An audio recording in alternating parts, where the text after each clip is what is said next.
Prime Minister Narendra Modi has emphasized making Uttarakhand a year-round tourism destination. He said this while addressing a public gathering at Harsil in Uttarakhand. In an article written by Electronics and Information Technology Minister Ashwini Vaishnaw in the National Daily, the minister said the country will soon reach a major milestone with the launch of India's first Make in India semiconductor chip this year. India has condemned the security breach by separatists and extremists during the visit of External Affairs Minister Dr. S. Jaishankar to the United Kingdom.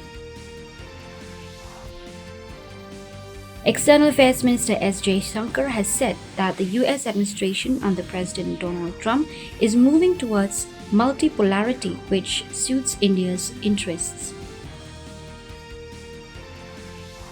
Union Minister for Labour and Employment Dr. Mansukh Mandaviya has said India's social security coverage has doubled from 24.4% to 48.8%.